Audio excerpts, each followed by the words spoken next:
Well, hello everyone. Thank you so much for joining me for my week 7 video.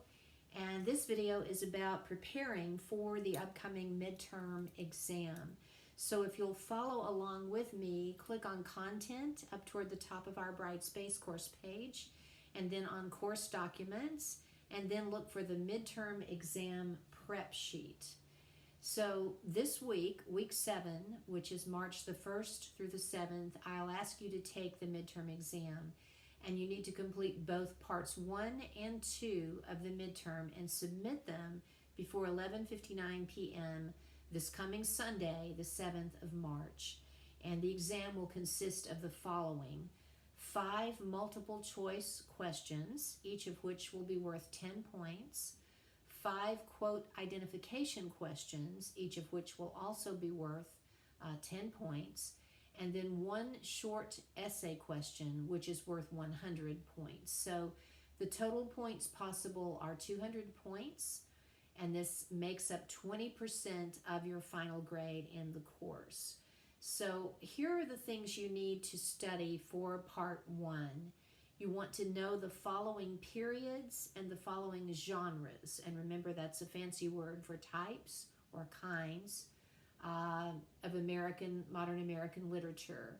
And their basic common themes, their basic characteristics, their basic ideas. So you want to know about realism. You want to understand how it differs from romanticism and naturalism. So how is realism different? And then you want to know about local color realism in particular. What constitutes local color realism? You want to be able to define naturalism and to explain the time periods for realism and naturalism, etc. You want to know about African American literature of the late 19th, early 20th centuries.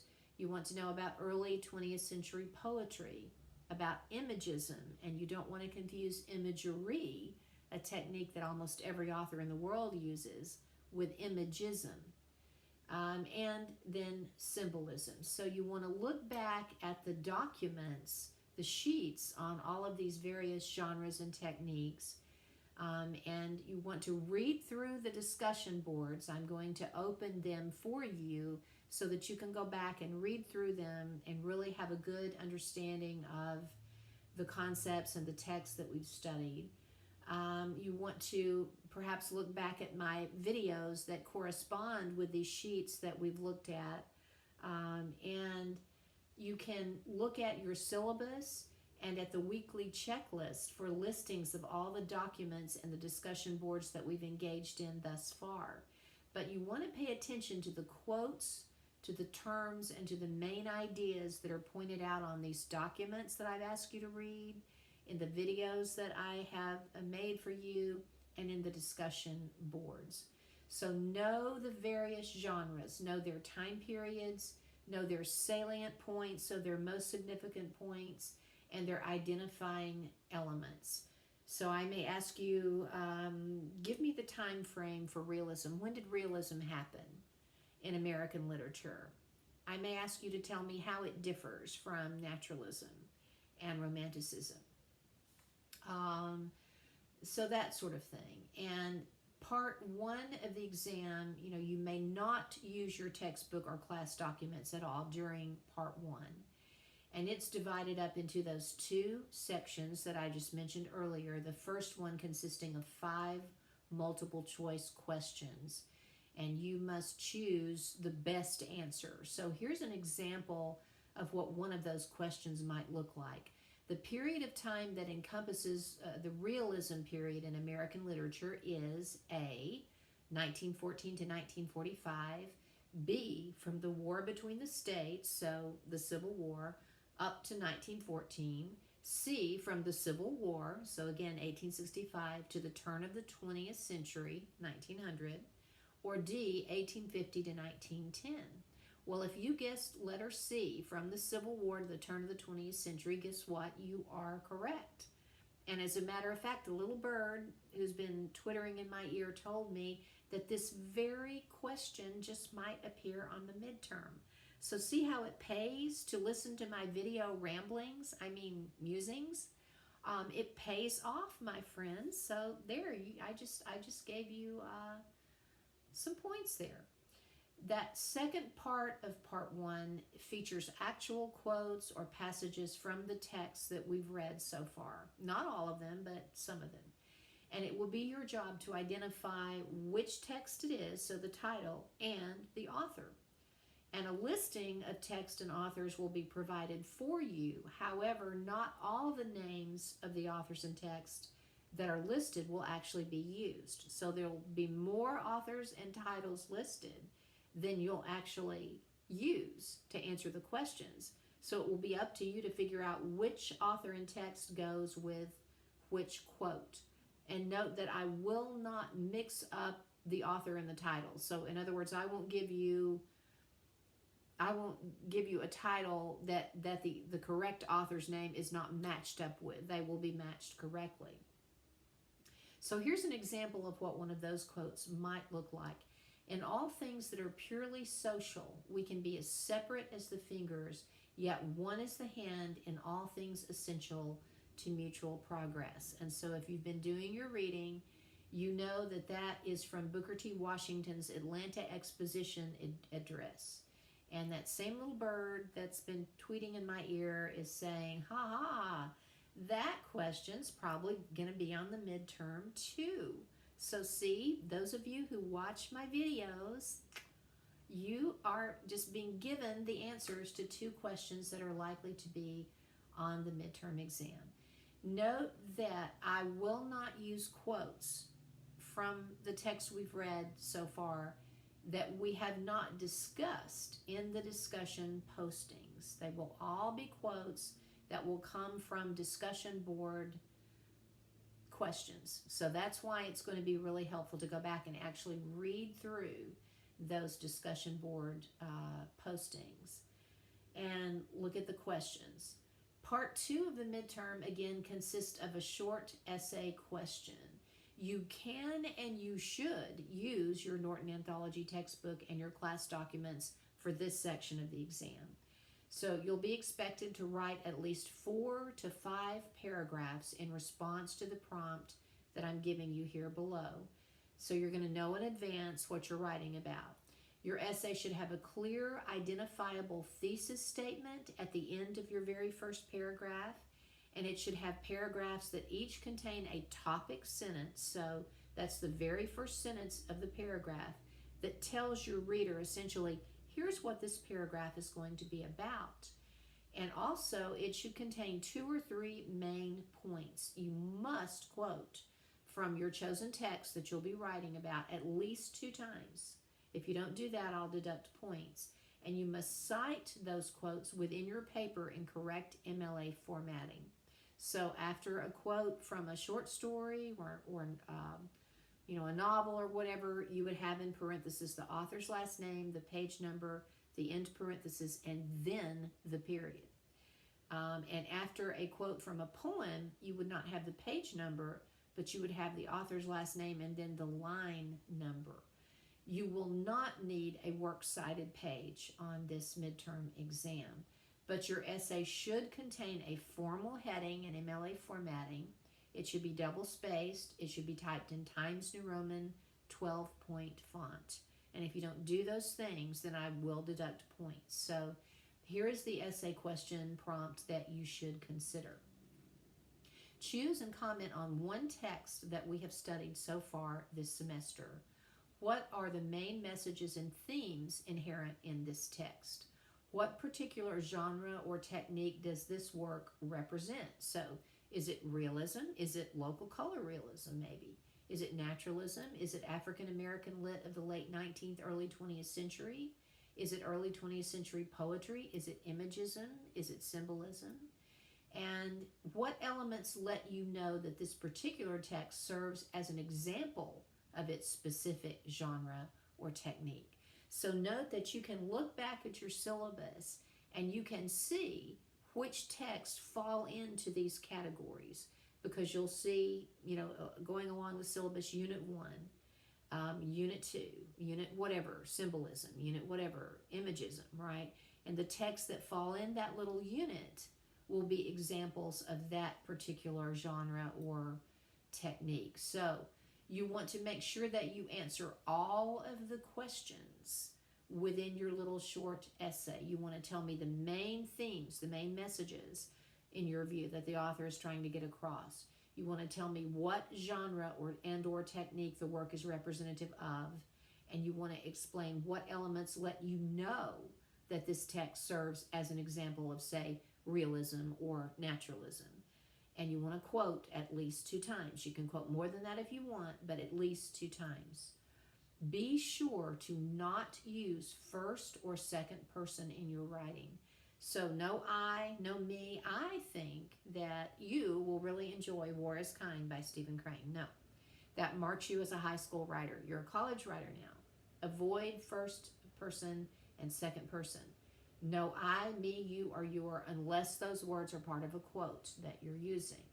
Your writing should be appropriate for an academic paper. So use one or ones instead, or restructure your sentence to avoid the need for this type of wording. Your essay should contain a formal heading, again, on page 1 in the upper left-hand corner. Your name, the course name, your name, my name, the course name, and the date in MLA formatting.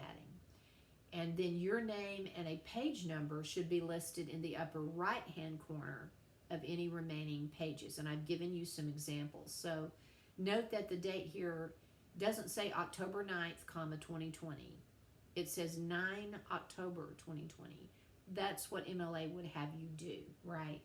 They want you to submit that date in your heading in the correct fashion. So 3 March 2021, whatever the date is when you're writing the paper.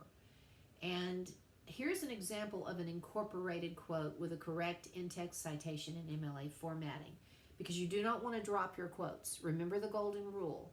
Anytime a quote appears in your paper as a sentence by itself, you have dropped it and points are deducted.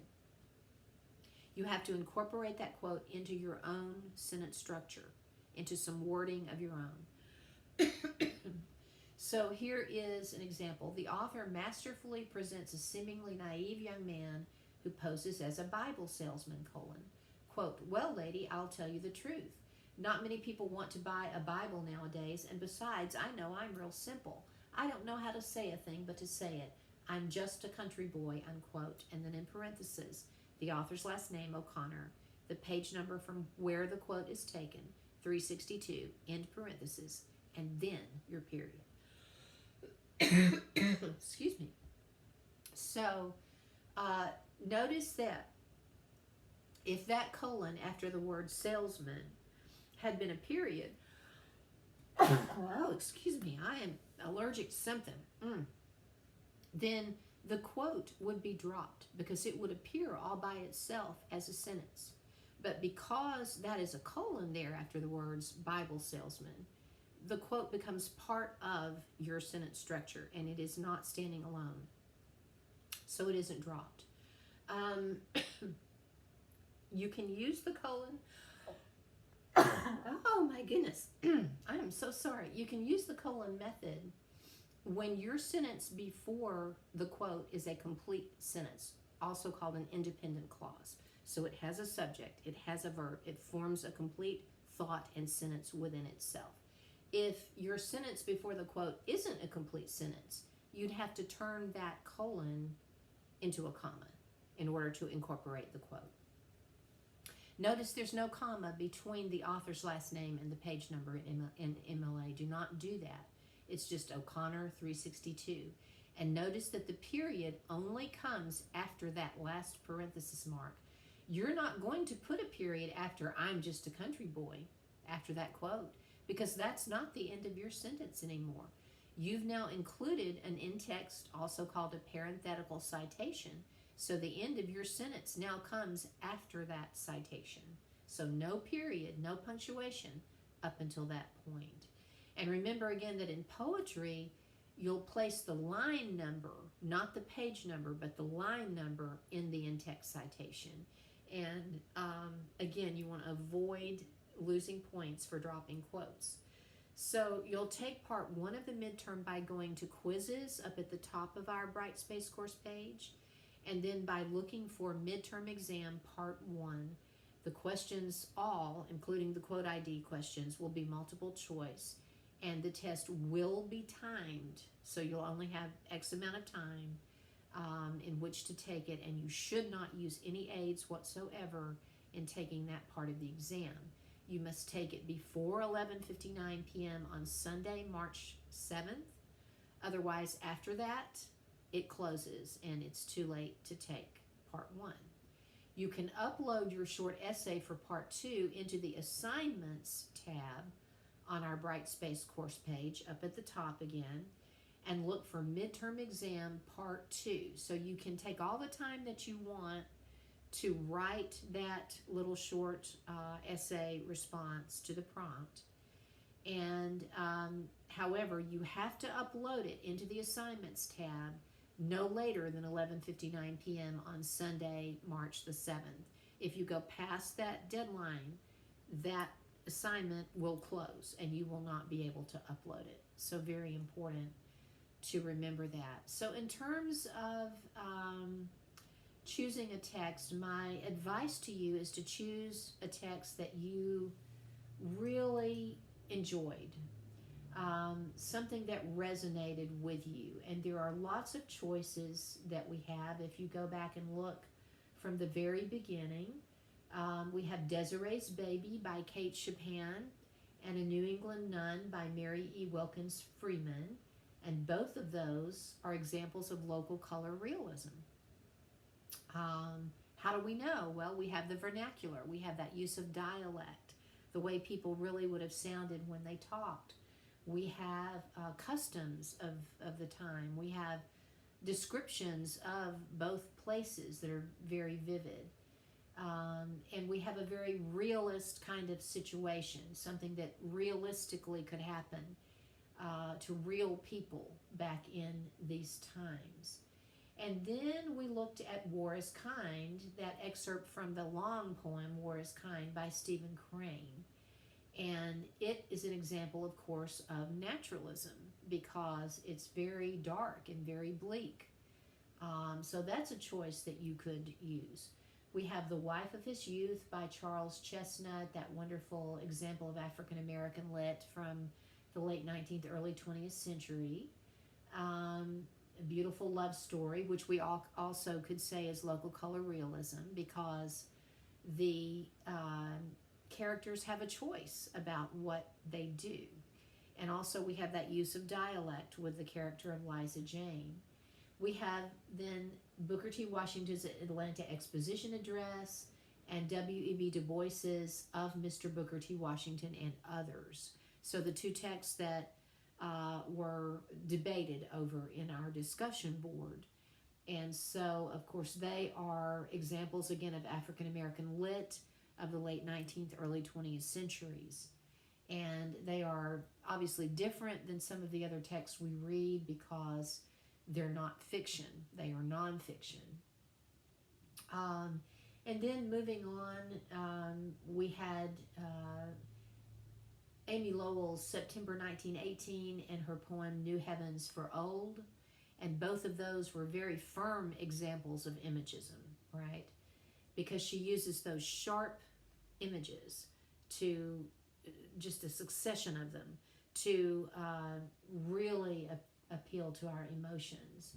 Then we had Robert Frost Mending Wall and his Stopping by the Woods on a Snowy Evening. And those would have been examples more of symbolism, but both of those, or all of those poems by Lowell and Frost are examples of early 20th century poetry. And then we looked at T.S. Eliot's Journey of the Magi, that poem about the three wise men. We looked at Pound's very short little poem In a Station of the Metro, and we looked at Wallace Stevens' The Snowman and of modern poetry. So all of these examples of symbolism, of course, because we have a lot of symbols and connotative meaning being used. Ezra Pound's In a Station of the Metro would also be considered imagism because it's a very short, sharp succession of images there. And then that is all that we've read up to this point in time. So those are the ones that you would want to choose from. And again, choose a piece that resonated with you, that you found interesting. And your main points need to be, okay, here are the themes. Here are the main messages in this piece. There may be one, there may be more than one that you want to comment on. Use a quote or two to support your idea. Your next topic sentence might say, here's the genre that this piece is representative of. It's realism, it's local color realism, it's naturalism, whatever it might be. It's imagism, it's symbolism. Here's the genre, here's the time period. And then your next paragraph might focus on, here are the elements from this text that let me know that it's local color realism or that it's naturalism. And again, you're going to use quotes to back up your ideas. So I hope that all of this is helpful to you, and I wish you the very best of luck on your midterm exam, and I will see you in week